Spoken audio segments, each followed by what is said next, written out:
থাকবে ওই মানুষটা কোনোদিন কোন আর কাজ করতে পারে না। ও সোনার ভাইরা আমার একটু গাড়ি শোনে, জুয়া খেলতে যাবে আর মনে মনে করবে না জুয়া খেলছি কেউ না দেখতে পেলে আমার আল্লাহ দেখছেন, এটা আমি খেলবো না। যখন সে টিকিট কাটবে তখন মনে মনে করবে কেউ না দেখতে পেলে আমার আল্লাহ দেখতে পাচ্ছেন, এটা আমি করবো না। ভাই আমার গলার কাজ করতে যাবে যখন তখন বলবে কেউ না দেখতে পেলে আমার আল্লাহ দেখে। ও ভাই আমার ছোট্ট একটা দৃষ্টান্ত দিই, হযরত ওমর ফারুক রাদিয়াল্লাহু তাআলা গভীর রজনীতে গলিতে গলিতে ঘোরাফেরা করে। এমন একটা গলির ভিতরে গেলেন, গিয়ে দেখছে মা আর মেয়ের সঙ্গে কথোপকথন হচ্ছে। মা মেয়েকে বলছে, গত রাতে কতটা দুধ হয়েছিল? ছোট্ট মেয়েটি বলছে, মা গত রাতে 10 কেজি দুধ হয়েছিল, আজ কতটা হলো? ছোট্ট মেয়েটি বলছে, মা আজ মাত্র 10 কেজি, আজ মাত্র 7 কেজি দুধ হয়েছে। মা বলল, মেয়ে এক কাজ কর, তাড়াতাড়ি করে দুধে একটু পানি দিয়ে দে। মেয়েটি বলল, মা যদি দুধে পানি দিই দুনিয়ার কেউ যদি জানতে পারি সর্বনাশ ঘটবে। মা বলল, মেয়ে দুধে পানি দিলে কেউ জানতে পারবে না, তাড়াতাড়ি করে পানি দিয়ে দে। মেয়েটি বলল, মা যদি দুধে পানি দিই প্রধানমন্ত্রী যদি দেখতে পায় সর্বনাশ ঘটবে। মা বলল, মেয়ে দুধে পানি দিলে প্রধানমন্ত্রী তো প্রধানমন্ত্রী কারুর ক্ষমতা নাই বাবা, তুই তাড়াতাড়ি করে একটু দুধে পানি দিয়ে দে। মেয়েটি বলল, মা যদি দুধে পানি দিই দুনিয়ার কেউ যদি না দেখতে পায়, দুনিয়ার কেউ যদি না দেখতে পায়, আসমানের মালিক জমিনের মালিক কুল কায়নাতের মালিক আমার আল্লাহ তিনি তো দেখতে পাবে। একটু জোরে বলুন না সুবহানাল্লাহ। দুনিয়ার কেউ না দেখতে পেলে আল্লাহ দেখতে পাবে। মেয়েটির ভিতরে আল্লাহর ভয়। ও সোনার ভাইরা, ওই মেয়েটির ভিতরে রয়েছে আল্লাহর ভয়। একটু মনে পাবন তো হযরত ওমর বলছেন, আমার গায়ের লোমটা দাঁড়িয়ে গেল। আরে আল্লাহর ভয় কেমনে রয়েছে ওই বাচ্চাটি। আমাদের ঘরে মেয়ে আছে, আমাদের ঘরে ছেলে আছে, আমরা অভিভাবক আছি, আমাদের ভিতরে আল্লাহর ভয় নাই। যদি আল্লাহর ভয় থাকতো মুয়াজ্জিন যখন বলতেন আল্লাহু আকবার আল্লাহু আকবার, ওই মানুষটা মসজিদের দিকে যেত না। বলেন এত মিলাদ হচ্ছে, মসজিদে নামাজি বাড়ছে বলে মনে হয়? যে কজন চাচা ওই কজন, তাছাড়া কেউ যাচ্ছে না। আর শুধু মনে মনে করছে এখন যাবো কবে, একটু বয়সটা হোক তারপর। ভাই মসজিদের সঙ্গে সম্পর্ক নেই। আল্লাহর নবী সাল্লাল্লাহু আলাইহি ওয়াসাল্লাম বলেন, সাহাবারা জিজ্ঞাসা করলেন, ইয়া রাসূলুল্লাহ আল্লাহর সঙ্গে কথা বলতে গেলে কোন পন্থায় কথা বলা যায়? আল্লাহর নবী বললেন, কোন মানুষ যদি কোরআন শরীফ তেলাওয়াত করে, কোরআন পড়ে, ওই মানুষটার সঙ্গে স্বয়ং মহান রব্বুল আলামিনের কথা হয়ে যায়। নামাজে কি পড়ে ভাই? কোরআন শরীফ পড়ে, মানে নামাজে কার সঙ্গে কথা বলে? আল্লাহর সঙ্গে কথা। আল্লাহর নবী সাল্লাল্লাহু আলাইহি ওয়াসাল্লামের কাছে সাহাবারা বললেন, ইয়া রাসূলুল্লাহ বান্দা কখন আল্লাহর নিকটবর্তী চলে যায়?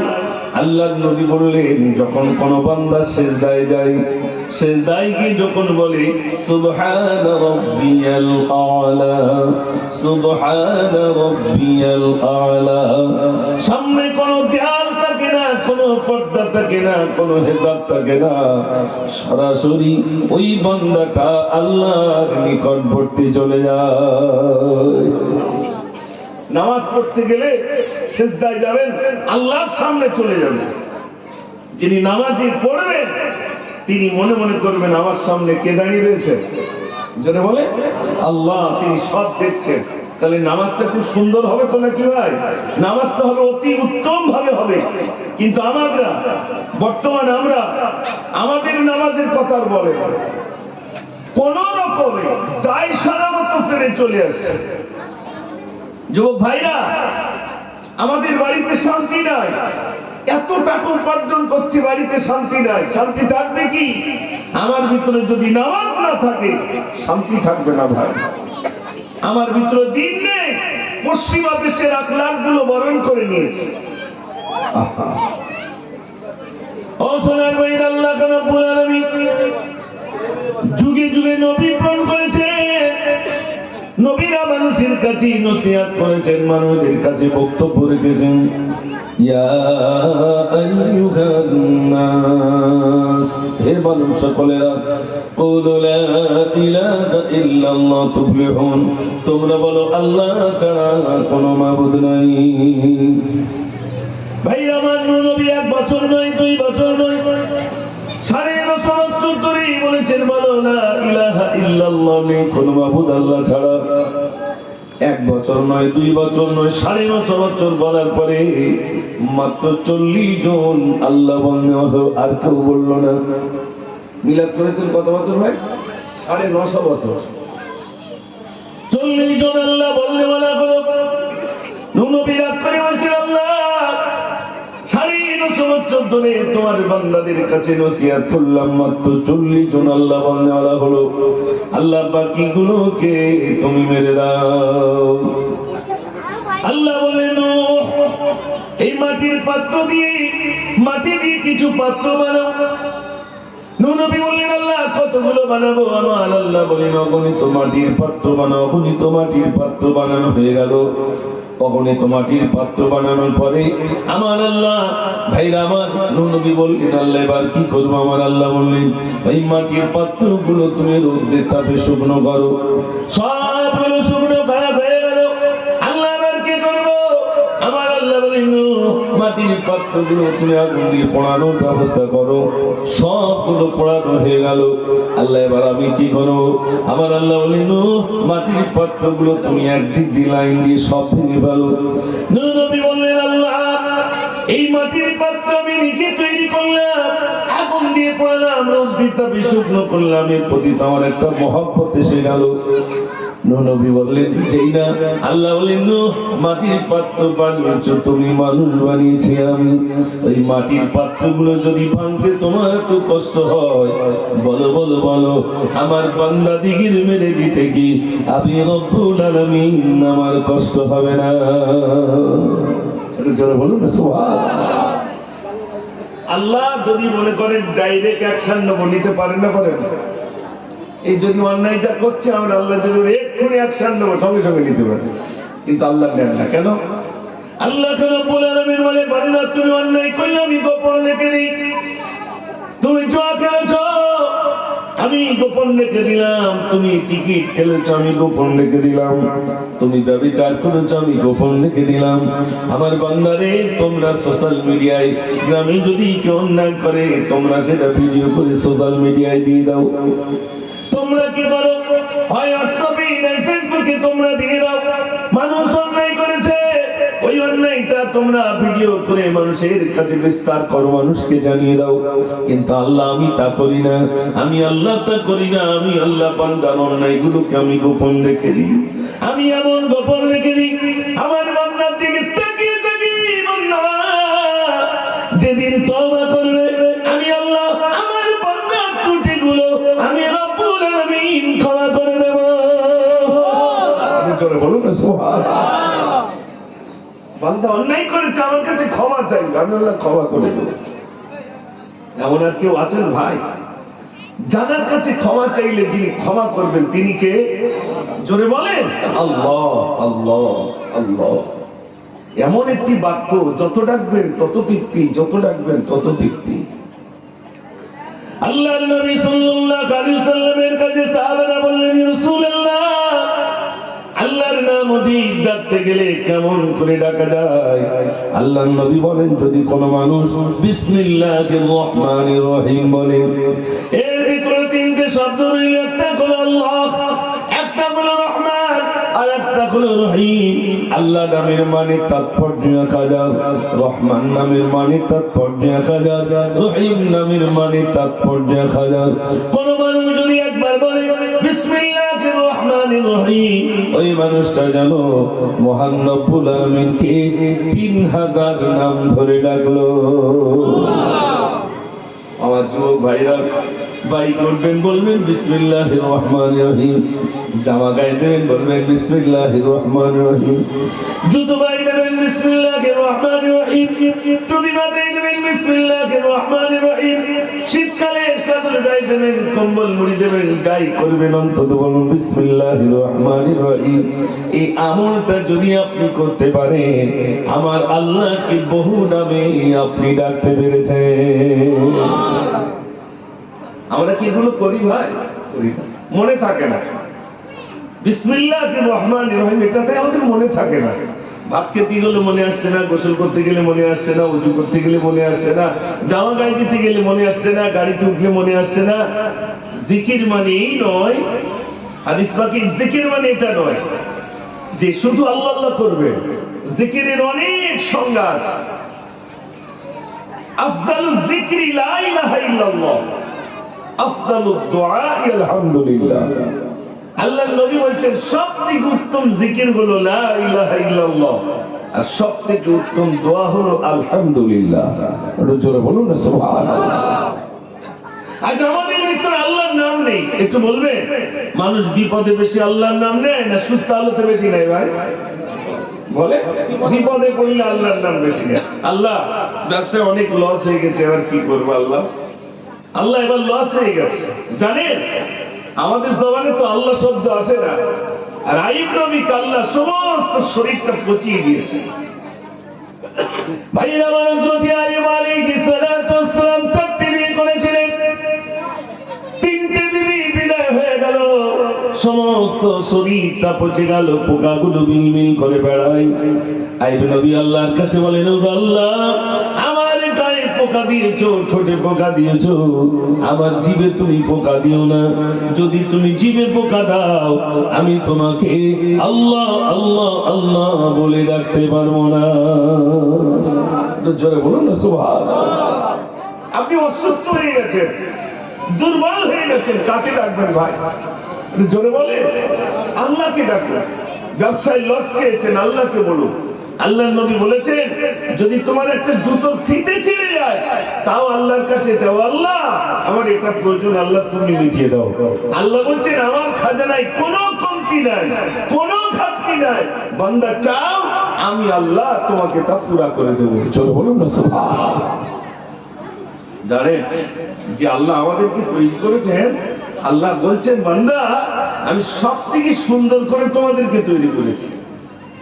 আল্লাহ রাব্বুল আলামিন বলে বান্দা আসমান তৈরি করার সময় বললাম কুন ফায়াকুন হয়ে যাও, হয়ে গেল। জমিন তৈরি করলাম, বললাম কুন ফায়াকুন হয়ে যাও, হয়ে গেল। পাহাড় তৈরি করলাম, ওয়াল জিবাল আওতাদা, পাহাড় তৈরি করার সময় বললাম কুন ফায়াকুন হয়ে যাও, হয়ে গেল। যা কিছু তৈরি করেছি শুধু বলেছি কুন ফায়াকুন হয়ে যাও, হয়ে গেল।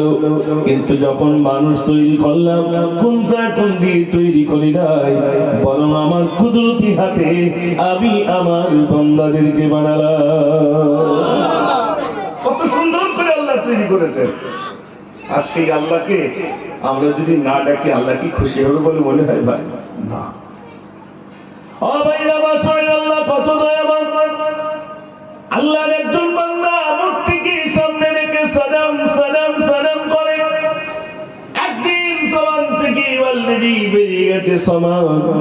আল্লাহ বললেন লাব্বাইক ইয়া আবদি। ফেরেশতারা বলেন আল্লাহ 80 বছর ধরে সনম সনম সনম করলো, আর একবার তোমাকে সমান বলে ডাকলো, তুমি সাড়া দিয়ে দিলে। আমার আল্লাহ বলেন ফেরেশতারে আমার এই বান্দার দিকে 1 বছর নয়, 2 বছর নয়, 80 বছর ধরে তাকিয়েছিলাম আমার বান্দা কখন আমাকে ডাকবে। জিন আমাকে একবার ডেকেছে, আমি আল্লাহ আমার বান্দার ডাকে সাড়া দিয়ে দিলাম।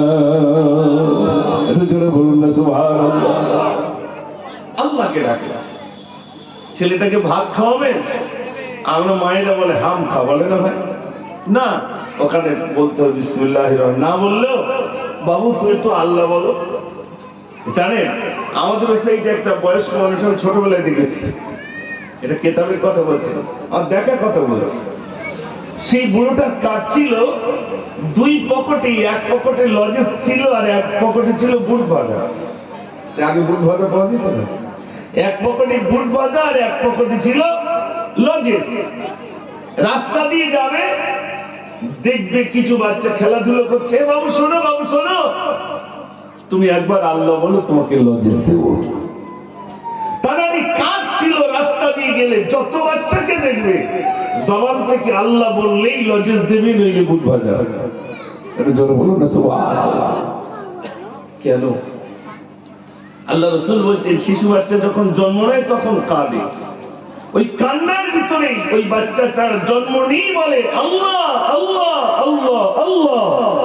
ডাক্তার বলছে কাঁদলে সুস্থ, না কাঁদলে অসুস্থ। তার মানে আল্লাহর নাম নিলে সুস্থ, না নিলে অসুস্থ।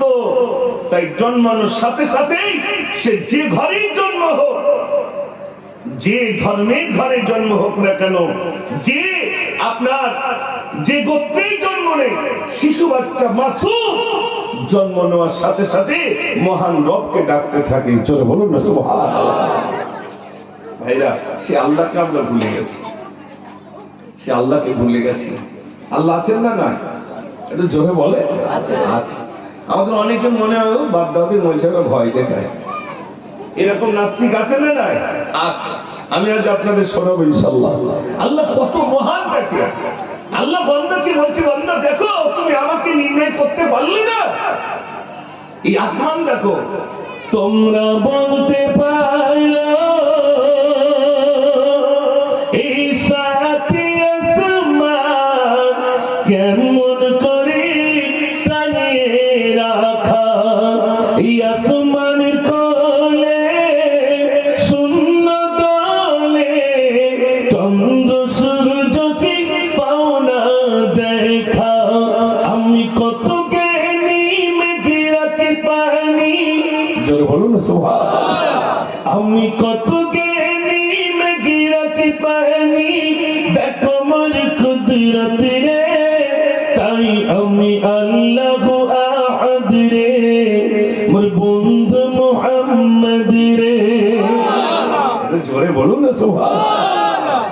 ওটা আসমান দেখালেন, এর হচ্ছে বান্দা জমিন দেখো। এই যে জমিন আমরা বিচারণ করছি, আমি তোমাদের তৈরে বিছানা কইরে রেখেছি দেখো এই জমিন। আর কি দিলাম? পাহাড় পর্বত সূর্য হতে রাতের পরে করি দিন। আর কি তৈরি করি? দানা হতে গাছ আর ডিম হতে মাছ, দেখো মোর কুদরত রে, তাই আমি আল্লাহ আহাদ রে, মোর বন্ধু মুহাম্মদ রে। সব আমি তৈরি করি বান্দা। আল্লাহ আবার বলছে, বান্দা আর জানো কি তৈরি করেছি? আপনার যদি ইট ভাটা আছে না, ইট ভাটা আছে, ইট পোড়াতে গেলে কি লাগে বলুন তো? জানে না? কয়লা লাগে। মাশাআল্লাহ, কয়লা। কয়লা ধুলে ময়লা যায় না, হীরা রাখি ওই কয়লায়। আল্লাহ বলছে কয়লার ভিতরে হীরা রেখে দিই। আর কি রেখে দিই? জোনাকি রঙে আমি আলো জ্বালাই, মানিক জ্বালাই সাপের মাথায়। আর কি দেই? ঝিনুকে মতি বিনা তেল বাতি, দেখো আসমানের চাঁদি রে, তাই আমি আল্লাহ আহাদ রে, মোর বন্ধু মুহাম্মদ রে। সব আমি তৈরি করেছি বান্দা। আমার একদিন এগুলো চূর্ণ বিচূর্ণ করে দেবো। কাল্লা ইদা দুক্কাতিল আরদু দাক্কান দাক্কা, যেদিন জমিনটাকে আমি চূর্ণ বিচূর্ণ করে দেবো। আল্লাহ পারেন না? পারেন না? পারেন।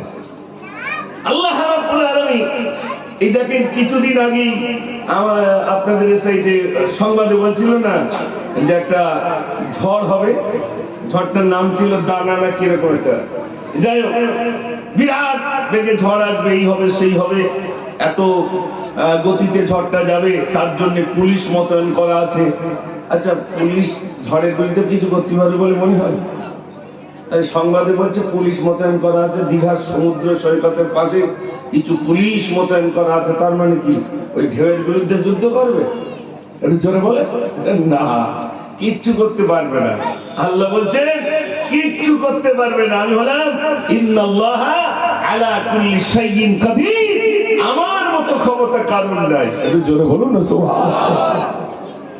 জানেন নমরুদ, নমরুদ নাম শুনেছেন তো? নমরুদ সে নিজেকে বলেছিল আনা রাব্বুকুমুল আলা, আমি নিজেই আল্লাহ। ইব্রাহিম নবী বলছে নমরুদ তুমি বড় বাড়াবাড়ি করে ফেলছো। তখন নমরুদ বলছে ইব্রাহিম তোমার আল্লাহকে আমি মেরে দেবো। নমরুদ বলছে আল্লাহকে মারবো, চিন্তা করে। তো নমরুদ যেই বললো তোমার আল্লাহকে মারবো, তখন শয়তান এসে বলছে নমরুদ তুমি আল্লাহকে মারবে কিন্তু কৌশল তো জানো না, তাহলে এক কাজ করো, একটা চৌকি বানাও আর 4টে শগুন পোষো। ওই 4টে শগুন বড় হলে 4 কোণায় বেঁধে দেবে, আর গোশতের দলে এমন জায়গায় রাখবে ও খাওয়ার লক্ষ্যে উড়বে কিন্তু গোশত মুখে নিতে পারবে না, এমন জায়গায় রাখবে। আর দেখবে তোমার চৌকি অনেক উঁচু নিয়ে যাবে, সেখান থেকে তীর মারবে, ইব্রাহিমের আল্লাহ খতম হয়ে যাবে, মারা যাবে। নাউজুবিল্লাহ। ভাইরা আমার নমরুদ কি করলো? একটা চৌকি বানালো। চৌকি বানানোর পরে 4টে শগুন পুষলো, তারা বড় হয়ে গেল। ভাইরা আমার 4 কোণে 4টি শগুন বেঁধে দিল, আর গোশতের দলে এমন জায়গায় রাখলো যেন ঠোঁট না পৌঁছাতে পারে। উঠতে উঠতে যখন আসমানের অনেক দিকে উঁচু উঠে গেল, ভাইরা আমার এরপরে নমরুদ আসমানের দিকে তীর মারে। আমার আল্লাহ বলেন ফেরেশতারে যা যা নমরুদের তীরে একটু রক্ত লাগিয়ে দাও। যেই না রক্ত লাগিয়ে দেওয়া হলো, ওই তীরটা পুনরায় যেই না নিচের দিকে এলো, নমরুদ দেখলো সর্বনাশ, খোলা আসমানে তীর মেরেছে, রক্ত কানো, নিশ্চয়ই ইব্রাহিমের আল্লাহ মারা গেছে। রক্ত কানো তাহলে খোলা আসমানে, আর তীরে রক্ত লেগেছে মানে মারা গেছে। গোশতের দোলা নিচের দিকে দিল। এবার নিচের দিকে উঠতে উঠতে যখন চৌকিটা নিচে নেমে এলো, যেই না চৌকি নিচে নেমে এলো, নমরুদ বলছে তোমার আল্লাহকে আমি খতম করে দিলাম। ইব্রাহিম নবী বলছেন নমরুদ তুমি আমার আল্লাহকে মারতে পারবে না। ইব্রাহিম নবী বলছে আল্লাহ বড় বাড়াবাড়ি করে ফেলছে, আল্লাহকে তুমি একটু সাইজ করে দাও। নমরুদ বলছে তাহলে এক কাজ করো, তোমার আল্লাহ যদি জীবিত থাকি, তোমার আল্লাহ যদি জীবিত থাকলে তাহলে এক কাজ করো, তোমার আল্লাহ সৈন্য আনতে বলো, আর আমার সৈন্য যাবে, ময়দানে মোকাবেলা হবে, কার ক্ষমতা কেমন। কার সাথে যুদ্ধ করবে? আল্লাহর সাথে যুদ্ধ করবে। নমরুদ কি করে জানেন? 80,000 সৈন্য, যারা তীর মারতে পারে এরকম 80,000 সৈন্য ঠিক করে। 80,000, সেই 80,000 সৈন্য ঢোল তবলা বাজাতে বাজাতে ময়দানে যাচ্ছে। কার সাথে যুদ্ধ করবে? আল্লাহ।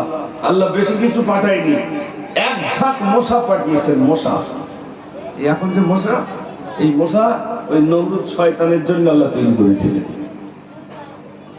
মশা, অনেকে দেখবেন গ্রামে বলে আমি বিরাট মস্তা, বাগানে 5 মিনিট দাঁড় করিয়ে রাখলে বলতে হবে মস্তান মশা না চাইছে। ঠিক আছে, এটা ভুল বলছি? হ্যাঁ, একটা মশারি কিনতে গেলে তাও দেখে নিতে হয় ছিদ্র বড় না ছোট, না জানি এর ভিতরে আসলে কি সর্বনাশ হবে তার ঠিক নেই। রাত্রি যদি কানের ধারে বনবন করে, চাচা টর্চ লাইট মারে এদিক ওদিক, হ্যাঁ, মশা সর্বনাশ করে ফেলছে। তাহলে চিন্তা করে নমরুদ কি করলো? 80,000 সৈন্য নিয়ে যায়, আর আল্লাহ এক ঝাঁক মশা পাঠালেন।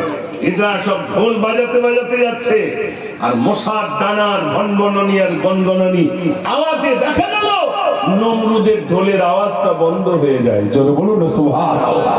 মশার ডানার আওয়াজে আছে না নাই ভাই? আছে। এক ঝাঁক যখন বনবন, দেখবেন মাঝে মাঝে মৌমাছিরা যখন ওড়ে তখন কিরকম আওয়াজ হয়? সব মৌমাছিরা মিলে যখন এক ঝাঁক ওড়ে তখন একটা গুনগুন আওয়াজ হয়। তো এইরকম আওয়াজ দিয়ে যখন আসছে আর ঢোল তবলা বাজাতে বাজাতে যাচ্ছে, নমরুদের ঢোলের আওয়াজটা বন্ধ হয়ে যায়। ভাইরা আমার ময়দানে চলে গেল একটা খোড়া মশা। খোড়া মশা বলতে গেলে তার পা ছিল না, সে বসতে পারবে না ময়দানে। খোড়া মশা বলছে তোরা সব ময়দানে যা, আমি একটু রাস্তার দিকে থাকি। সবাই ময়দানে চলে এলো। এবার নমরুদের সৈন্য সব তীর নিয়ে রেডি রয়েছে, আমরা মারবো ইব্রাহিমের আল্লাহ সৈন্যদেরকে, আমরা মারবো। ভাইরা আমার সৈন্যদের মারবে বলে সব তীর নিয়ে রইল, আর দাঁড়িয়ে দেখছে কোথা থেকে মশা এলো, এসে কামড়ানো স্টার্ট, এদিকে মারতে যায়, উড়ে সেদিকে কামড়ায়। আর মশার কামড়ের বিষ আছে না নাই? আছে না ভাই? জ্বালার দপটে ৮০,০০০ সৈন্য সব ময়দানে শেষ। ভাই আমার এই ৮০,০০০ সৈন্য যখন ময়দানে শেষ হয়ে গেল, নমরুদ দেখলো সর্বনাশ, কোথা থেকে কি এলো, আমার সৈন্যরা সব ছটফট করতে করতে মারা যায়। বাবা বাড়ির দিকে পালাই, আমাকে যদি ধরে সর্বনাশ হবে। ওই বাড়ির দিকে যখন পালাতে শুরু করলো, রাস্তায় ছিল খোঁড়া মশা, বলে শয়তান পালায় কেন? বড় বড়টা কথাই ছিল রাস্তায়, শয়তান পালায় কেন? ছুটে গিয়ে নাকের ভিতর দিয়ে ঢুকে মস্তকে গিয়ে কামড়াতে শুরু করলো। নাকের ভিতরে দেখবেন অগণিত লোম দিয়ে আল্লাহ নেট বানিয়ে দিয়েছেন। এত জোরে বলুন না সুবহানাল্লাহ। দিয়েছেন না দেননি? যাতে পোকামাকড় ঝট করে ঢুকে মস্তকে না যেতে পারে। আল্লাহ কত সুন্দর করে আমাদের তৈরি করেছেন। আহা, নাকটা দিয়েছেন, তা অর্ধেকটা শক্ত দিয়েছেন আর অর্ধেকটা নরম দিয়েছেন। আল্লাহ পাক আমাদেরকে সৃজন করেছেন, তো মশার মস্তকে গিয়ে যখন কামড়ায়, নমরুদ দেখলো সর্বনাশ। আর মাথার ভিতরে যদি কিছু ঢোকে যন্ত্রণা হবে না? হবে না? ও তখন নিজের হাত দিয়ে নিজের মাথায় মারতে শুরু করে, কিন্তু কামড়ানো বন্ধ হয় না। ও তাড়াতাড়ি কি করবে, নিজের পায়ের জুতোটা খুললো, জুতো খুলে যখন নিজের মাথায় মারতে শুরু করলো, মশা তখন সুচ তুলে নিয়ে জুতো মারা বন্ধ, আবার কামড়ায়, আবার জুতো মারা শুরু, কামড়ানো তুলে নেয়, মানে সুচ তুলে নেয়। নমরুদ দেখলে তো এক ভালো সিস্টেম, যতক্ষণ জুতো মারি ততক্ষণ আমার মাথার যন্ত্রণাটা কমে। তাই ময়দানে এসে মানে শিষ্যদেরকে দেয়, শিষ্যরা শোনো, ভাইরা আমার সৈন্যদেরকে ডেকে বলছে, সৈন্য শোনো, আমার মাথার যন্ত্রণা কমে না, আমি তোমাদের ভিতরে একজনের একটা চাকরি দেব। আমি যতক্ষণ মাথায় জুতো পড়ে ততক্ষণ আমার মাথার যন্ত্রণাটা কমে, কিন্তু আমি একা কতক্ষণ মারবো, তাই তোমাদের ভিতরে একজনকে চাকরি দেব। চাকরিটা অন্য কিছু নয়, সর্বদা আমার মাথায় জুতো মারা চাকরি। কি চাকরি ভাই? নিজেকে কি বলেছিল? আল্লাহ বলেছিল। আল্লাহ এবার শুধু জুতো মারাচ্ছে, শুধু জুতো মারাচ্ছে। জুতো মারতে মারতে নমরুদের মাথাটা চ্যাপ্টা হয়ে এক হাত লম্বা হয়ে গেল, পেটাই করতে করতে। ভাইরা আমার, নমরুদের মাথা যখন এক হাত চ্যাপ্টা হয়ে গেল, বলেন আল্লাহ, নমরুদের মরণ হয় না কেন, ওর মাথা তো এক হাত চ্যাপ্টা হয়ে গেল, মানুষ তো মারা যায়, ওর মরণটা হয় না কেন? আবার আল্লাহ বলেন, দুনিয়ার মানুষকে আমি দেখাই, দুনিয়ার মানুষ দেখুক সে নিজেকে খোদাই দাবি করেছিল, তাই আমি আল্লাহ এমন করলাম, দুনিয়ার মানুষ যেন নমরুদকে দেখে শিক্ষা নেয়, নমরুদকে জেনে দেখে যেন শিক্ষা নেয়। আমি বললাম আল্লাহ, আমি বললাম ইন্নাল্লাহা আলা কুল্লি শাইইন কাদির। জোরে বলুন না সুবহানাল্লাহ। ও সোনার মাইরা আমার, আল্লাহ এত মহান, এত মহান। আল্লাহ যদি মনে করেন আমি শহীদ করে দেব, সময় লাগবে না, সময় লাগবে না। কিন্তু একমাত্র আমাদের আল্লাহ রাব্বুল আলামিন কোরআন যখন বান্দা করে সঙ্গে সঙ্গে আল্লাহ একসাথে নিতে পারতেন, কিন্তু নেন না কেন? একমাত্র পেয়ারা নবীর ওসিলায়, আমার আপনার নবীর ওসিলায় আমাদের সঙ্গে সঙ্গে একসাথে শুধু নেন না। একটু জোরে বলুন না সুবহানাল্লাহ। আল্লাহর নিতে অসুবিধা আছে? নেই। সকালবেলা সূর্য উঠছে, সন্ধ্যাবেলা অস্ত যায়। আর যেখানে যারা আছেন একটু বলবেন, আপনাদের বাড়িতে যে কারেন্ট মানে লাইট টাইট গুলো জ্বলে, পাখা চলে, আবার এসি চালালে তার একটা বিল ওঠে না? ওঠে না? তো আপনারা কি করেন, 3 মাস অন্তর অন্তর বিল গুলো মিটিয়ে দেন, তাই তো? বিল মেটাতে হয়, নইলে কারেন্টের তার গুলো কেটে দেবে। আর আমার আল্লাহ প্রত্যেকদিন সকালবেলা সূর্য দিচ্ছেন, সন্ধ্যাবেলা অস্ত দিচ্ছেন, এই সূর্যের তাপ গ্রহণ করছি, করছি না? করছি না? আর এখন আল্লাহ এমন এসে দিয়েছেন, কে গরিব কে ধনী আল্লাহর কাছে সব সমান। আল্লাহ বলেন, দুনিয়ায় তোমরা যখন এসি খাও, তোমরা ধনী ব্যক্তিরা খাও, গরিবের হয় না। আমি আল্লাহ অমনটি নয়, আমি যখন যা দিই আমি সবাইকে সমান দিয়ে দিই। এটা যারা বলবেন না সুবহানাল্লাহ। এমন এসি দিয়েছেন, সবার বাড়ি কম্বল, ঠিক কি না? আবার যখন পানি দেন আমি সবার জন্য দিই, আমি যখন গরম দিই সবাইকে দিই। ও ভাইরা, সেই আল্লাহর কাছে আমাদের হিসাব দিতে হবে না? হবে না? এই জন্য একটা গজলের ভিতর লিখেছিলাম, আল্লাহ তোমায় আমি ভুলেছি, ভুলেছি তোমার ওই ঘর, জানি আমি মরিলে আসবে সজন, সবাই সেদিন হবে পর। আল্লাহ তোমায় আমি ভুলেছি, ভুলেছি তোমার ওই ঘর, দুনিয়ার মায়া জাল করেছে বাঁধন, বেঁধেছে শয়তানি জাল, খুলবে কবে বাঁধন আমার, এসে গেল মৌতির কাল। আল্লাহ আল্লাহ আল্লাহ আল্লাহ, দুনিয়ার মায়া জাল করেছে বাঁধন, বেঁধেছে শয়তানি জাল, খুলবে কবে বাঁধন আমার, এসে গেল মৌতির কাল। ভুল পথে কেন আমি হেঁটেছি, বিপদের মুখে আমি পড়েছি, জানি আমি মরিলে আসবে সজন, সবাই সেদিন হবে পর। আল্লাহ তোমায় আমি ভুলেছি, ভুলেছি তোমার ওই ঘর, তওবা করিলে হবে কি ক্ষমা, গুনাহে ডুবেছে জীবন, তুমি যদি ক্ষমা নাহি করো, বেঁচে থাকা পিতা হবে আমার জীবন।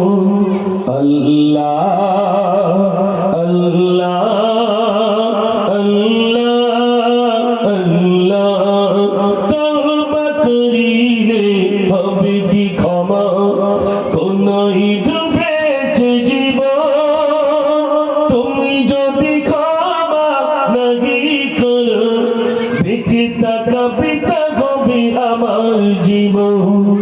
ভুল পথে কেন আমি হেঁটেছি, বিপদের মুখে আমি পড়েছি, জানি আমি মরিলে আসবে সজন, সবাই সেদিন হবে পর। আল্লাহ তোমায় আমি ভুলেছি, ভুলেছি তোমার ওই ঘর। নারী তাকবীর। বললে এরকম জোর কেন? আমি তখন গজল শুরু করি, এরকম আওয়াজ দিলে না সবাই মিলে একটু জোর হবে না? নারী তাকবীর। আল্লাহকে ডাকতে হবে ভাই। সোনার ভাইদের কাছে আমার শুধু একটাই অনুরোধ, বেশি বেশি করে আল্লাহকে ডাকুন। দুঃখের সময়ও আল্লাহকে ডাকুন, সুখের সময়ও আল্লাহকে ডাকুন। সর্বদাই আল্লাহ আল্লাহ। যত বেশি আল্লাহকে ডাকবেন, আল্লাহ রাব্বুল আলামিন প্রথম আসমানে এসে বলে, এই কি আছো আমার বান্দা, তোমার কি প্রয়োজন বলো, তুমি অভাবগ্রস্ত, আমার কাছে চাও, আমি আল্লাহ তোমার অভাব মোচন করে দেবো। জোরে বলুন না সুবহানাল্লাহ। আল্লাহ বলে, কি আছো, কন্যাগ্রস্ত, কন্যাদায়ে পড়ে রয়েছো, তুমি আমার কাছে বলো, আমি আল্লাহ তোমার কন্যাকে বিবাহের বন্ধন আমি আবদ্ধ করে দেব। জোরে বলবেন না সুবহানাল্লাহ। আমরা কার কাছে চাই? আল্লাহর কাছে চাই না, অন্যের কাছে চাই। এই এখন শুধু মেম্বারের কাছে, আমার একটা ঘর দাও, সারা লোকের ঘর একটা আমার ঘর করে। ঠিক বলছি না ভুল বলছি? মেম্বারের কাছে কটা ঘর আছে ভাই? ওই দেবে তাই পাবে। আল্লাহ বলছেন আমার খাজানায় কোনো ঘাটতি নাই, বান্দা ঘরের প্রয়োজন আমার কাছে চাও। তোমাকে যখন আমি তৈরি করেছিলাম তখন তুমি ছিলে তোমার মায়ের পেটে, তোমার নারীর সঙ্গে তোমার মায়ের নারীটা যুক্ত করেছিলাম। আমি গাল দিয়ে খাওয়ালে খাওয়াতে পারতাম, কিন্তু গাল দিয়ে খাওয়াই কেন? ওই পবিত্র জবান থেকে তুমি আমাকে আল্লাহ আল্লাহ আল্লাহ বলে ডাকবে। এই জন্য আমি তোমার মায়ের নারীর সঙ্গে তোমার নারীটা যুক্ত করে আমি তোমাকে খাইয়েছিলাম। জোরে বলুন না সুবহানাল্লাহ। আল্লাহ রাব্বুল আলামিন বলে, বান্দারে, যখন তুমি তোমার মায়ের গর্ভে ছিলে তখন আমি তোমার জন্য 1 মাস নয়, 2 মাস নয়, 6 মাস আগে থেকে রুজির ব্যবস্থা করেছিলাম। তোমার মায়ের বুকে আমি দুধ দিয়েছিলাম। বান্দা, দুনিয়ার ভিতরে যখন তুমি মুখ দিতে একটা ছিদ্র না জানি গলায় আটকে যেতে পারে, কিন্তু আমি আল্লাহ তোমার জন্য এমন একটা দুধের ব্যবস্থা করলাম। ওরে আমার বান্দারে, তোমার মায়ের বুকে আমি এমন দুধ দিয়ে দিলাম, একটা ছিদ্র দিয়ে আমি আল্লাহ তোমার দুধ খাওয়ার ব্যবস্থা করে নই, বরং 32টা ছিদ্র দিয়ে আমি আল্লাহ তোমার দুধ খাওয়ার ব্যবস্থাটা করে দিলাম। জোরে বলুন না সুবহানাল্লাহ। আল্লাহ রাব্বুল আলামিন বলে, বান্দারে, এত কিছু দেখেছো, এরপরে তুমি আমাকে ভুলে গেলে। বান্দা, আমাকে ডাকো, আমাকে ডাকো। বান্দা, আমাকে তুমি ডাকো। আমাকে যত ডাকবে বান্দা, আমি আল্লাহ তোমার নিকটে চলে যাব। ওরে আমার বান্দারে, তুমি আমার দিকে যদি 1 পা অগ্রসর হও, আমি তোমার দিকে 2 পা অগ্রসর হব। বান্দাকে বলে, বান্দা, তুমি যদি আমার দিকে হেঁটে আসো, আমি আল্লাহ তোমার দিকে ছুটে যাব। জোরে বলুন না সুবহানাল্লাহ। ও সোনার ভাই, এখানে অনেক যুবক রয়েছে, আমি আপনাদের কাছে বলবো, গজল আপনারা শুনবেন, অনেক গজল শুনেছেন, অনেক শিল্পীর মুখ থেকে শুনেছেন, ইউটিউবে শুনছেন। আজ হয়তো গজল দুটি কম হবে, কিন্তু গজল আমি বলবো, যদি ওয়াদা করেন ইনশাআল্লাহ আগামী জুমার দিন অন্তত আমরা মসজিদে যাব। ও সোনার ভাইরা, মসজিদের সঙ্গে সম্পর্ক রাখুন। আপনার চেহারার ভিতরে আল্লাহ তরফ থেকে একটা নূরানি জ্যোতি এসে যাবে। আপনি একজন মুসলমান, দাড়ি নেই তো কি আছে, টুপি নেই তো কি আছে, জামা নেই তো কি আছে, প্যান্টটাই তো অন্যরকম ডিজাইন হতে পারে, কোনো অসুবিধা নাই। আপনার জামা, আপনার গেঞ্জি, আপনার প্যান্ট গুলো যদি পবিত্র হয়ে যায়, আপনি নামাজে চলে যান। আপনার বেশি দূর যেতে হবে না, এখান থেকে কলকাতায় যান, টিপু সুলতান মসজিদের সামনে দাঁড়িয়ে থাকবেন, দেখবেন আপনাদের মতো অনেক যুবক নামাজ পড়তে আসছে না, আসছে না।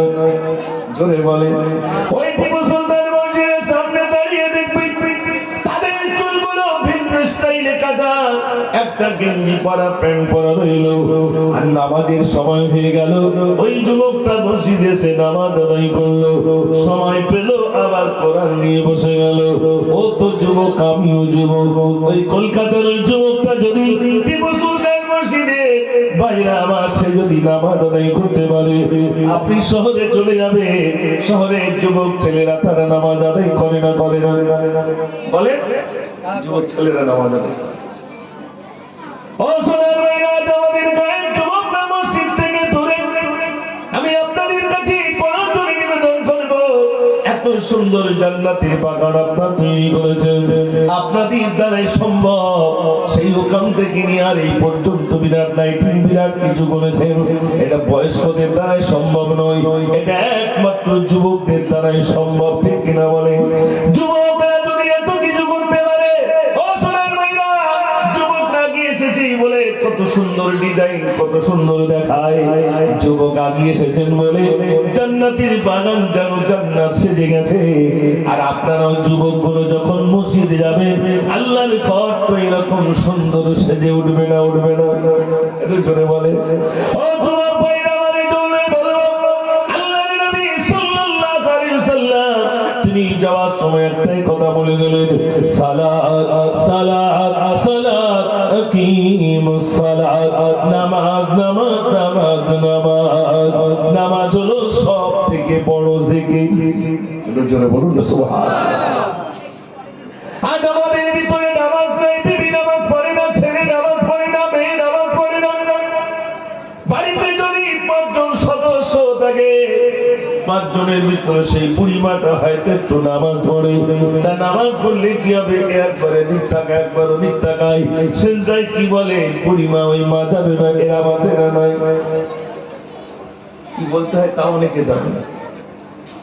আমাদের ওখানে এক চাচি রোজার সময় রোজায় আছে, তো দেখছি গালে আমার, আমি জিজ্ঞেস করছি, রোদাইলে তো গালে তামা, কিন্তু খোকা এখন তো ঢোক মারি না। ফতোয়া তাহলে শিখে গেছে আছে, কিন্তু খোকা ঢোক মারলি তো রোজা নষ্ট হবে। চিন্তা করে আগের মানুষ তো গালে তামাক দিয়েছিল, আহা জানতো না। ও সোনার ভাইরা, আমার বিশ্বাস করুন, জীবন বদলাতে হবে। আপনি যুবক, আপনার অনেক অবদান, আপনার অনেক অবদান রইল।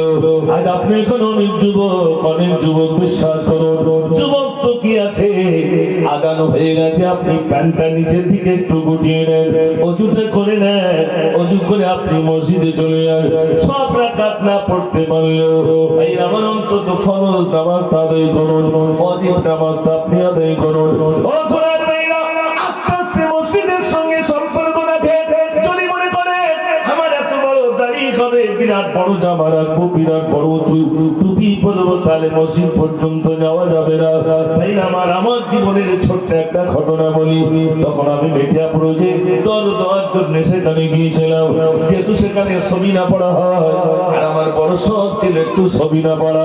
ভাই আমার ওখানে যখন ছিলাম আমি দেখেছি একটা চাচির মুখে দাড়ি নাই, কিন্তু কপালটা কালো।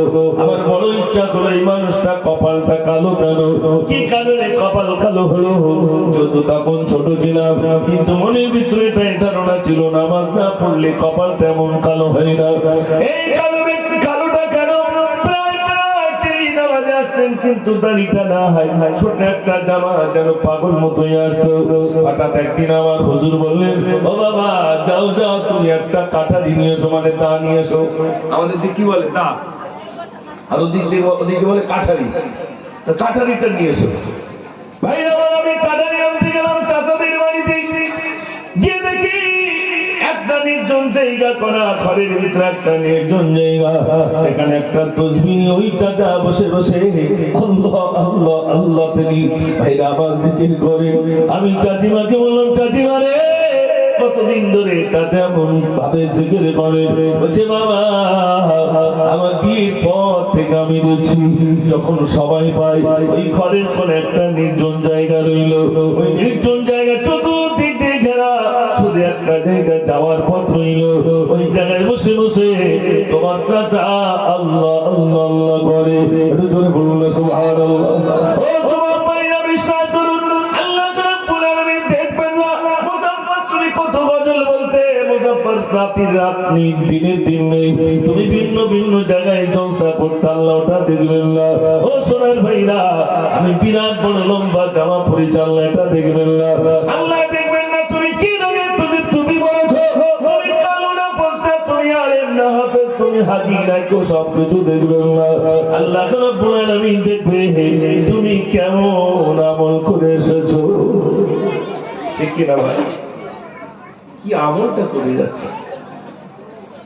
এই জন্য আমার ভাইরা নিজের আত্মাটা শুদ্ধি করতে হবে, আত্মা পরিষ্কার করতে হবে, নইলে যা কিছু বলবো আমার ভিতরে যাচ্ছে না। যেন আমার একটা কপাট দিয়ে রেখে দিয়েছে, আমার সামনে যেন একটা কপাট দিয়ে রেখেছে, আমাকে বার হতে দিচ্ছে না।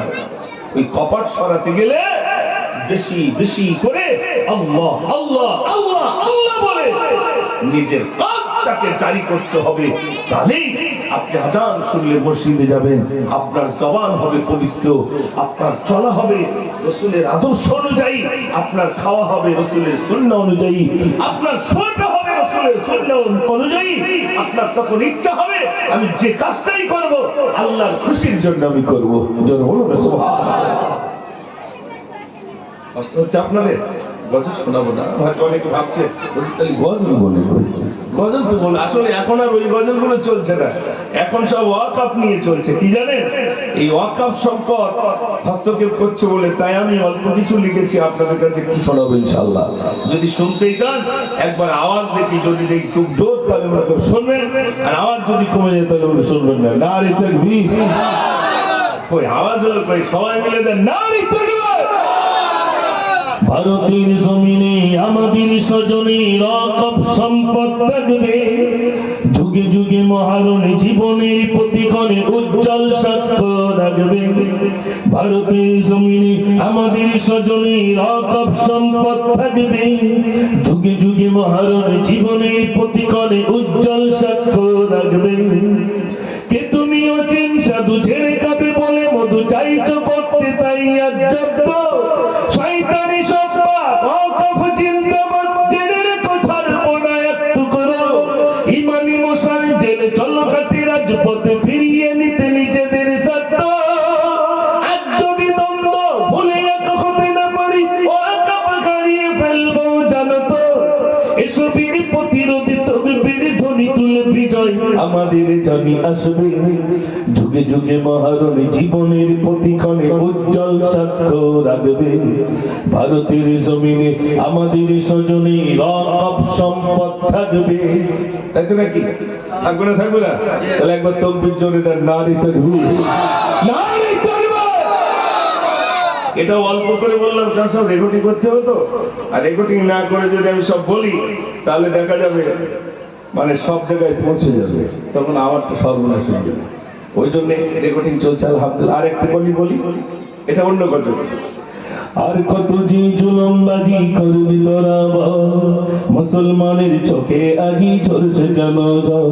ওরে এই দেশে কি মুসলমানের রক্ত দেওয়া নেই? দেশের উপর আসলে আঘাত ভুক্তি পেতে নেই। আর কতদিন দেখবো এসব আইনার চলাচল? বড্ড কণ্ঠে আওয়াজ তোলে আগি তোরা চল। রুখতে চাই রুখতে চাই রুখতে চাই কালা কানুন আইন মোরা রুখতে চাই। রুখতে চাই রুখতে চাই রুখতে চাই কালা কানুন আইন মোরা রুখতে চাই। নারে তাকবীর।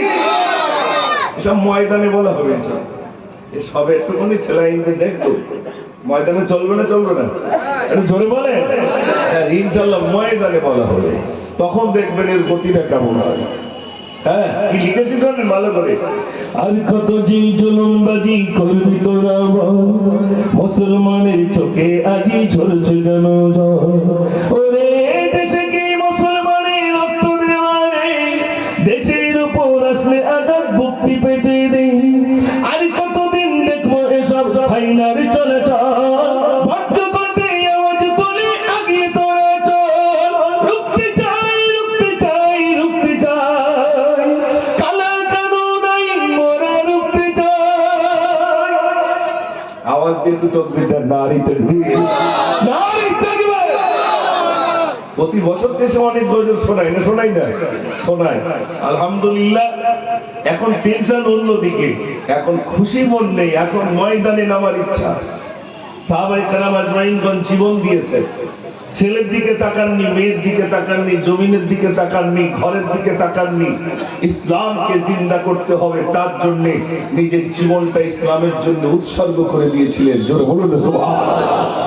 এখানে অনেক যুবক আছে, শুনে নেন, আপনাদের অবদান অনেক। আপনার যেহেতু যুবক, ইসলামের যুবকদের সব থেকে বেশি অবদান। আর এই ওয়াকফ সম্পদ যদি রুখতে হয়, সেখানেও কাদের অবদান বেশি হবে? জোরে বলেন, যুবক।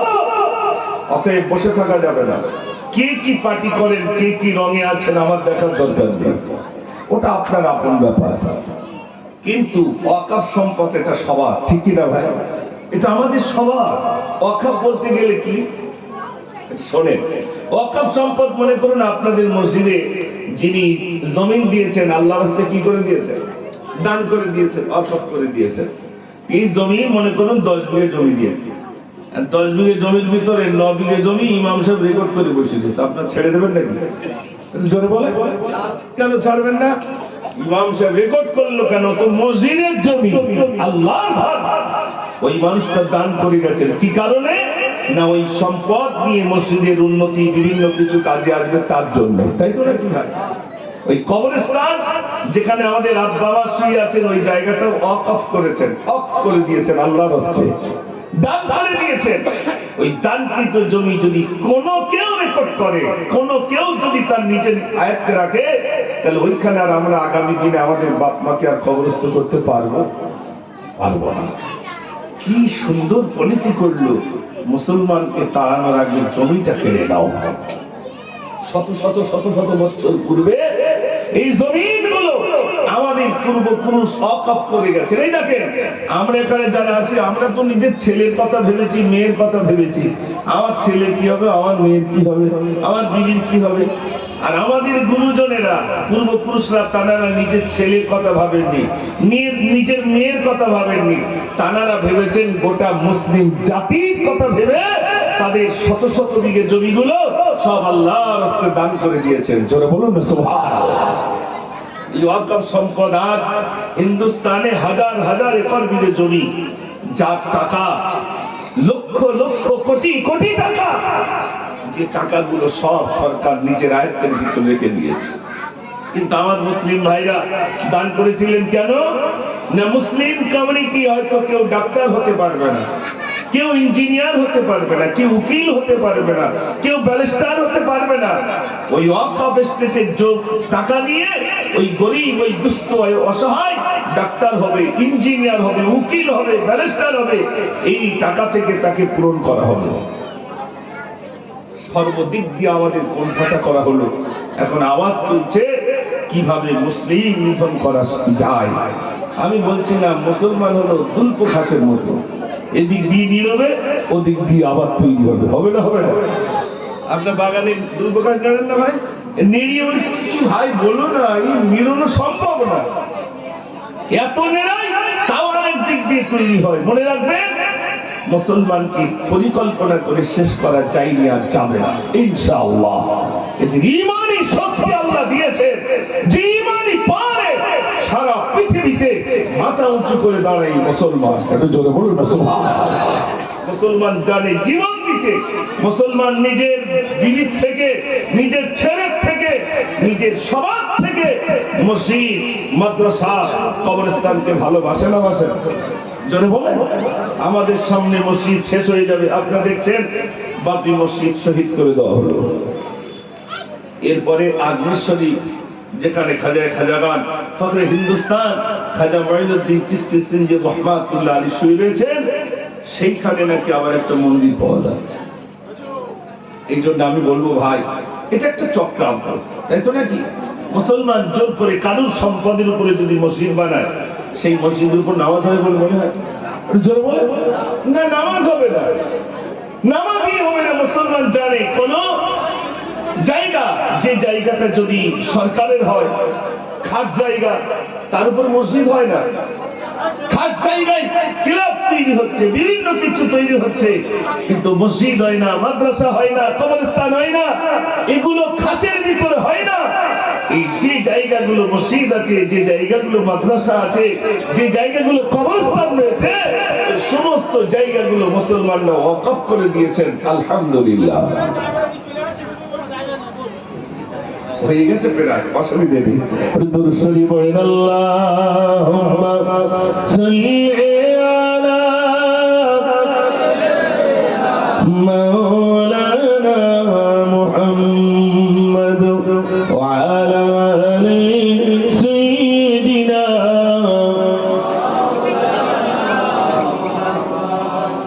এত লাইট দিলে আর ওই সেটের ভোল্টেজ নিতে নেই হতে, ওই জন্য যোগটা কিছু দিতে পারতেছে না। এই রাস্তা থেকে পর্যন্ত লাইটিং তো ওই জন্য সাউন্ড বেচারি কন্ট্রোল করতে পারছে না, যিনি সাউন্ড মাস্টার। ওতে আর ভোল্টেজ নেই, কোন রকমের লো হয়ে বসে রয়েছে, তাই কোন রকমের দিচ্ছে। আর যুবক ভাইয়ের মনে হচ্ছে অনেক আলাদা দরকার জেনারেটরের ব্যবস্থা করতে সেটের জন্য, না তো সর্বনাশ। কালকে অন্তত সেটটা যেন জেনারেটরে চলে, তাহলে অন্তত আলাদা এদিকে লাইট জ্বলে চলুক, এটা আলাদা জেনারেটরে চালাবে, তাহলে সাউন্ডটা সুন্দর হবে। একটু তাকবীর সবাই জোরে দেন, নারে তাকবীর, মাশাআল্লাহ। আজ দুঃখ নেব না, খুশি নেব, খোদা গো তুমি দাও না বলে, আজ এই দিনেতে রাসূল এলো, এই দিনে বিদায় নিলে, আজ দুঃখ নেব না, খুশি নেব,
নেব না খুশি নেব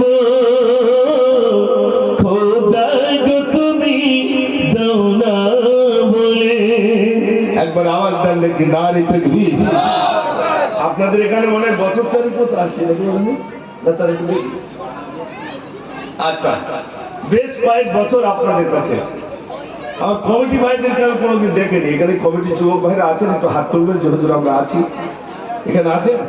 এই তো মাশাআল্লাহ ভাইরা, মাশাআল্লাহ, খুব ভালো লাগছে। দেখেন আপনাদের এই সাজানো গোছানো সুন্দর ময়দান, প্রচুর টাকা আপনারা খরচা করেন, আলহামদুলিল্লাহ। আল্লাহ যেন কবুল করেন। কাল কিয়ামতের দিনে জলসা যেন আমাদের প্রত্যেকের নাজাতের জরিয়া বানিয়ে দেন। সবাই বলুন আমিন। আপনাদের সঙ্গে একটা মহব্বত এসে গেছে, এই জন্য দুটি কথা আপনাদের কাছে একটু শেয়ার করছি। সেটা হলো, আপনারা একটা করে বন্ধু বানান। কোন বন্ধু জানেন? বন্ধুটা হবে মসজিদের সঙ্গে যেন সম্পর্ক রাখে। নিজে নামাজ পড়বো আর আমার একটা প্রাণ প্রিয় বন্ধুকে মসজিদ পর্যন্ত নিয়ে যাব। মসজিদের মুসল্লি বাড়বে না কমবে? জোরে বলে বাড়বে। 10 ছিল তো 20 হয়ে যাবে, হবে না? হবে না? আর মসজিদের সৌন্দর্য হলো নামাজি, তাই তো নাকি? মসজিদের সৌন্দর্য নামাজি। এমন যুবক আছে এই তালিম দিতে দিতে কয়েক জায়গায় জলসায় গেছে, আমার হাত ধরে বলছে হুজুর আপনি সেই নামাজের কথা বলেছিলেন, আমি এখন থেকে নামাজ পড়ছি, আলহামদুলিল্লাহ হুজুর আমার জন্য দোয়া করবেন। সেই যুবকের চেহারা বদলে গেছে, যেহেতু মসজিদের সঙ্গে সম্পর্ক রাখছে, আল্লাহ তার চেহারায় যেন একটা জ্যোতি দিয়ে দিয়েছে। একটু জোরে বলুন সুবহানাল্লাহ। বিশ্বাস করেন, আম্মা জান আয়েশা সিদ্দিকা রাদিয়াল্লাহু তাআলা আনহা আল্লাহ রাসূলকে জিজ্ঞাসা করছেন, ইয়া রাসূলুল্লাহ কিয়ামতের দিন কি করে বুঝবেন এটা আমার উম্মত ওটা আমার উম্মতি? সেদিন তো সব নবীর অনুসারীরা উঠবেন। আল্লাহর নবী বললেন, ও আয়েশা শোনো আয়েশা, এক মাটি যদি 1000 ঘোড়া থাকে, 1000 ঘোড়ার ভিতরে যদি একটা ঘোড়ার কপালটা সাদা থাকে, বলো 1000 ঘোড়ার ভিতরে ওই সাদা কপালওয়ালা ঘোড়াটিকে আমি চিনব না? আল্লাহর নবী যেই না বললেন, আম্মা জান আয়েশা বললেন, ইয়া রাসূলুল্লাহ বেশক আপনি চিনবেন। আল্লাহর নবী বললেন, আয়েশা রে, ওরে আয়েশা শোনো, 1000 ঘোড়ার ভিতরে যদি ওই একটা ঘোড়ার কপাল সাদাওয়ালা চেনা যায়, কিয়ামতের দিন মুসিবতের দিনে যেদিন সব নবীর উম্মত উম্মতিরা উঠবেন আর আমার উম্মত উম্মতিরা উঠবেন, কিন্তু আমার উম্মত উম্মতির ভিতরে যারা নামাজ আদায় করতেন তাদের কপাল থেকে সেদিন জ্যোতি বার হবে। সেদিন আমি বুঝতেই পারবো এটা কোনো আমার উম্মত, ওটা কোনো আমার উম্মতি। বলুন না সুবহানাল্লাহ। কপাল থেকে সেদিন জ্যোতি বেরোবে। আমরা যদি বেনামাজি থাকি সেদিন তো আমার আপনার নবী চিনতে পারবে না। সব থেকে বড় কষ্টের সময় কি জানেন? আপনাদের যে থানা রয়েছে, ওই থানায় যদি কোনো চোরকে বা কোনো ডাকাতকে, কোনো বদমাইশকে যদি ধরে নিয়ে যায়, নিশ্চয়ই তাকে হ্যান্ডকাপ পরিয়ে তাকে ধরে নিয়ে যায়। বেশি বদমাইশি করলে আবার কোমরে দড়ি বাঁধে না? বাঁধে না? বেশি করলে দড়ি বাঁধবে, শিকল দিয়ে টেনে টেনে নিয়ে যাবে। ও ভাইরা, কিয়ামতের দিন মুসিবতের দিনে যেদিন সব জান্নাতীরা জান্নাতে চলে যাবে, জাহান্নামীরা জাহান্নামীর ঘোষণা হয়ে যাবে, জাহান্নামীরা যেতে চাইবে না জাহান্নামের গর্জন শুনে। এখানে অনেক যুবক আছেন যারা সমুদ্রের দিকে গেছেন, দেখবেন সমুদ্র সৈকতে ওই ঢেউয়ের আওয়াজ 1-2 কিলোমিটার আগে থেকে শোনা যায় না? যায় না? জোরে বলেন। আওয়াজ হয়, ঝুম বাড়ি মানে এসে আওয়াজ অনেক দূর পর্যন্ত যায়, ঢেউয়ের আওয়াজ। জাহান্নামের গর্জন দূর থেকে শুনতে পাবে, জাহান্নামীরা জাহান্নাম গর্জন দেবে, আমার উদরে দাও, আমার উদরে দাও, আমার অনেক খিদে আছে, তাড়াতাড়ি করে দাও।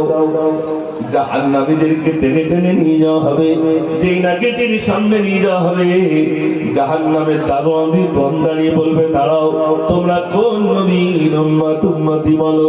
সেদিন বলবে আমরা শেষ জামানার নবী বিশ্ব নবী সাল্লাল্লাহু আলাইহি সাল্লামের উম্মত উম্মতি। আল্লাহর নবী উম্মত উম্মতি তোমরা। জাহান্নামের দারোয়ান জিজ্ঞাসা করবে, তোমরা শেষ নবীর উম্মত, উম্মত হওয়ার পরে জাহান্নামে তোমরা কেমনে বলো? যে নবীর উম্মত হওয়ার জন্য নবীগণ পর্যন্ত কেঁদেছে, সেই নবীর উম্মত তোমার সৌভাগ্য আল্লাহ তোমাদের নসিবে দেওয়ার পরে তোমরা কিসের জন্য জাহান্নামে এসেছো বলো? বড় আফসোস, জাহান্নামীদের বড় লজ্জায় পড়বে ভাই। তাই আজ থেকে নিয়ত করি আল্লাহ পাক যেন আমাদেরকে পূর্ণাঙ্গ নামাজি হিসাবে আল্লাহ যেন কবুল করেন। সবাই বলুন আমিন। এখানে অনেক যুবক ভাইরা আছেন, আপনারা একটু আল্লাহকে ডাকতে চান, একটু জোরে বলুন না, ডাকবে। শেষের দিকে 2-10 মিনিট একটু আমরা আল্লাহকে ডাকবো।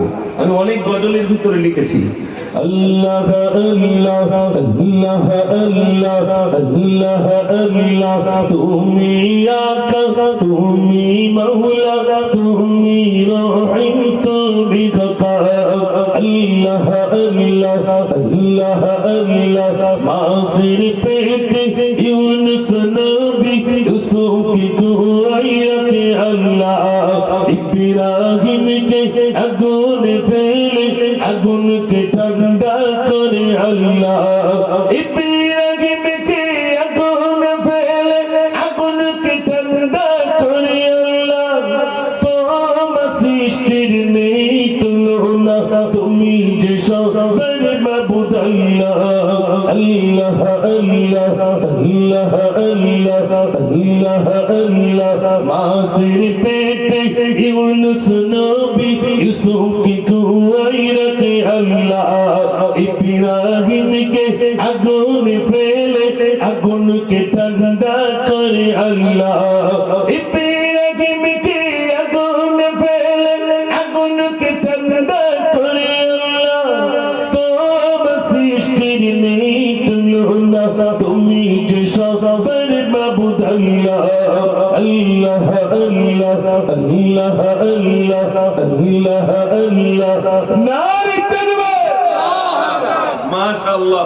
এতক্ষণ মায়েরা আছেন, আমি মায়েদের নিয়ে একটা গজল বলতে পারিনি, বলবো ইনশাআল্লাহ। আপনি এখানে যারা আছেন এখান থেকে সংবাদটা বাড়ি পর্যন্ত নিয়ে যাবেন, নিয়ে গিয়ে বিবিকে বলেন আর বেনামাজি থেকো না, বেনামাজির হাতের ভাত আর কতদিন খাবো? কার ভাত খাবেন? জোরে বলে নামাজি ব্যক্তির, নামাজি ব্যক্তি। বিবিকে বলেন যে নামাজ পড়ো, শুধু নামাজ পড়ো না, যখন রান্না করবে তখন বিসমিল্লাহির রহমানির রহিম বলেন রান্নাটা শুরু করো। যখন চুলে আগুন জ্বালাবে, এখন তো গ্যাস হয়ে গেছে, ফায়ার করবে, তাও বলো বিসমিল্লাহির রহমানির রহিম। যখন ভাত খুলে আমাকে দেবে তখনও বলো বিসমিল্লাহির রহমানির রহিম। এইটুকু যদি শিখে বাড়ি পর্যন্ত যায়, লাভ না লস ভাই? কিন্তু আমরা কি করি, যাওয়ার সময় সব চটে ফেলে দিয়ে চলে যায়, যা শুনেছি এই থাকলো আমি চললাম, ঠিক না? তাহলে সব বরবাদ, সব বরবাদ। অন্তত একটা শিখুন, একটা, যে আজকে মিলাদের 2 ঘন্টার ভিতরে কিছু না শিখতে পারলো, একটা জিনিস শিখেছি, সেটা হলো যে কাজটাই করবো শুরুতে কার নাম নেব? আল্লাহর নাম, তার মানে বিসমিল্লাহির রহমানির রহিম। দেখবেন আল্লাহ সুখে রাখবেন, আপনি তখন জিকির করছেন না। এই দেখেন, জিকির মানে আল্লাহ স্মরণ, জিকির মানে কি? আল্লাহ স্মরণ। আর স্মরণ করা মানে আল্লাহর ইবাদত হবে। তাহলে ইবাদত শুধু নামাজে না, ইবাদত কি শুধু ওযুর ভিতরে না, ইবাদত 24 ঘন্টা হবে। কি করে? আপনি ইবাদতটা 24 ঘন্টা করতে চান না? চান না? ব্যবসার ভিতরে ইবাদত আছে, ওই ব্যবসাটা করবেন, ওই ব্যবসার ভিতরে ইবাদত। যদি কিনা আল্লাহর নাম দিয়ে শুরুটা করে, তাহলে এই ব্যবসা যতক্ষণ চলছে ততক্ষণ আপনি যেহেতু আল্লাহর নাম নিয়ে শুরু করেছেন, তো ইবাদত। এই জন্য আমার ভাইরা, ইবাদত শুধু এরকম নয়, 24টা ঘন্টা আমি ইবাদত করতে চাই। যে কাজটা করব সেই কাজের শুরুতে আল্লাহর নাম নেব ইনশাআল্লাহ, আর আল্লাহর নাম নিয়ে ওই কাজটা যেন আল্লাহ রাসূলের সুন্নাহ অনুযায়ী ওই কাজটা যদি করে থাকেন, তাহলে সেটা হবে ইবাদত। আমাদের খাওয়া হবে ইবাদত, শোয়াটা হবে ইবাদত। ঘি জুড়ুম করে খাটে শুয়ে পড়লেন, চিন্তা পাটা লম্বা করে শুয়ে পড়লেন, কেটে ইবাদত না। আল্লাহ রাসূল কিভাবে শুয়েছেন? ডান কাত ফিরে শুয়েছেন। বিজ্ঞান বলছে যদি তুমি ডান কাত ফিরে, ঠিক প্র্যাকটিক্যালে ওই যারা ব্যায়াম করে তারা দেখিয়ে দিচ্ছে, যদি এইভাবে শো তাহলে তোমার হজম শক্তি বৃদ্ধি হবে, তোমার গ্যাস হবে না, তোমার শরীর ভালো থাকবে। যারা ব্যায়াম করে তার প্র্যাকটিক্যালি ইউটিউবে দেখিয়ে দিচ্ছে, আপনি অবাক হয়ে যাবে। 1400 বছর পূর্বে আল্লাহ রাসূল বলেছেন, তোমরা ডান কাত ফিরে শোবে, এই ডান হাতের তালুটা চাওয়ালে থাকবে, পাট একটু গুটানো থাকবে, হাত দুটো ঠিক পার উপরে থাকবে, যেন আরবিতে লেখা মিমহা মিমদাল মুহাম্মদ সাল্লাল্লাহু আলাইহি সাল্লাম। জোরে বলুন সুবহানাল্লাহ। যদি এভাবে তুমি শুতে পারো আর দোয়া বলে যদি শো, তাহলে তোমার ঘুমটাও হবে, জোরে বলেন, ঘুমটাও হবে। বলা খাওয়া, রাসূল বলেছেন তুমি গরম খেও না, গরম খেলে হজম হয় না, না ঠান্ডা খাও না গরম খাও, উষ্ণ গরম খাও। আর যখন খাবে নিজের কোলের দিক দিয়ে খাবে, বেশি বেশি করে চিবাবে, গালে একটা লালা হবে, ওই লালাটা পেটে গেলে তোমার হজম বৃদ্ধি হবে। জোরে বলুন না সুবহানাল্লাহ। আল্লাহ রাসূল বলেছেন, যখন তোমরা খাবে আঙুলগুলো বেশি বেশি করে চাটবে। আমাদের এখন চাটার সময় নেই, কি বলছি না বলুন, তাড়াতাড়ি কোন রকমে খেয়ে চলে গেলাম। আচ্ছা বলুন তো, ভাত খেতে গেলে হাত কটা ধুতে হয়? একটা না দুটো? দুটো। আর ওই রাস্তায় লেখা রয়েছে দেখবেন, বিজ্ঞান বলছে খানা পিনা করার আগে 2 হাতের কবজি পর্যন্ত কি দিয়ে ধুয়ে নাও? সাবান দিয়ে ধুয়ে নাও। 1400 বছর পূর্বে আল্লাহ রাসূল বলেছেন, যখন তোমরা খাবে 2 হাতের কবজি পর্যন্ত ধুয়ে নেবে। একটু জোরে বলুন না সুবহানাল্লাহ। ওরা কোথাতে পেল? বিজ্ঞানের বিজ্ঞান। বিশ্বনবী সাল্লাল্লাহু আলাইহি সাল্লাম, আল্লাহ যাকে সৃজন না করলে কিছুই সৃষ্টি করতেন না, তিনি হলেন বিশ্বনবী সাল্লাল্লাহু আলাইহি সাল্লাম। একটু জোরে বলুন সুবহানাল্লাহ। তাকে সামনে রাখবো মডেল, আমার জীবন চলবে, তাই তো নাকি? তিনি হলেন আমাদের মডেল। আর আমাদের মডেলকে এই পশ্চিমা দেশের লোকজন, বাড়ি জন্মদিন পালন হচ্ছে, বাচ্চা ছেলে হয়েছে, অল্প একটু টাকা পয়সা হলো, বলতেছে বলে একটু কেক নিয়ে এসো, কেক হলে জন্মদিন পালন করছে। পশ্চিমা দেশের মানুষেরা যা করেছে আমি তাই করছি। ঠিক বলছি না ভুল বলছি ভাই? কেন ওগুলো কেন? আল্লাহ রাসূল সামনে মডেল রাখে, তিনি হলেন আমাদের চলার মডেল। কিভাবে চলবো, কিভাবে খাবো, কিভাবে ব্যবসা করবো, কিভাবে কি করবো আর না করবো, তিনি হলেন মডেল। তিনি প্র্যাকটিক্যালি সব দেখিয়ে গেছেন। বিবির সঙ্গে কি ব্যবহার করবে, শিশুদের সঙ্গে কি ব্যবহার করবে, বয়স্কদের সঙ্গে কি ব্যবহার করবে, এতিমের সঙ্গে কি ব্যবহার করবে, দুস্থর সঙ্গে কি ব্যবহার করবে, প্রতিনিয়ত আল্লাহকে কেমনে ডাকবে, কি বলে ডাকবে, রাসূল নিজেও প্র্যাকটিক্যালি শিখিয়ে দিয়ে উম্মতের জন্য শিখিয়ে দিয়ে গেছেন। জোরে বলুন না সুবহানাল্লাহ। এই জন্য আমার ভাইরা, যাওয়ার আগে আমি সকলের কাছে অনুরোধ করবো, আমরা মিনিট 5-6 একটু আল্লাহকে চোখ বন্ধ করে ডাকতে চাই। রাজি আছেন তো ইনশাআল্লাহ? ও যুবক ভাইরা রাজি আছেন তো? একটু তাকবীর জোরে দেন, নারে তাকবীর। আচ্ছা, এই মোবাইল গুলো একটু অফ করতে হবে, যারা লাইভ আছেন একটু অফ করে দেন বাবু। এই পর্যন্ত রাখো, হ্যাঁ মোবাইল গুলো, এই একটা কার আছে এটা একটু অফ করতে বলে। দরুদ শরীফ পড়েন, আল্লাহুম্মা বন্ধ করে দেবেন না, একটু ঘুরিয়ে দিলে হবে। বলছি এটা একটু বন্ধ করতে। মৌলানা মুহাম্মদ। আচ্ছা, একটা দুটো নাচ শুনতে চেয়েছি, ওইটা শুনে তারপরে ইনশাল্লাহ আমরা 5 মিনিট একটু আল্লাহর কাছে আমরা কাঁদবো ইনশাল্লাহ। রাজি আছি তো সবাই ইনশাল্লাহ? ইনশাল্লাহ। তাহলে যদি শুনতে চান একবার আওয়াজ দেখি, নারে তাকবীর, মাশাআল্লাহ। আমি এ পর্যন্ত অনেক গজলই লিখেছি, আর গজল বলার মতো মুভমেন্ট আর যদিও নেই, তারপরেও আলহামদুলিল্লাহ আমার মায়েরা তানাদের নিয়ে একটা গজল বলেছিলাম, ওইটা একটুখানি বলে দিই। মায়ের কদম চুমে নিলে, চুমে নিলে খোদার রহম হতো। মায়ের কদম চুমে নিলে খোদার রহম হতো। ফুলের সুবাস যতই তার হবে না মায়ের মতো। মায়ের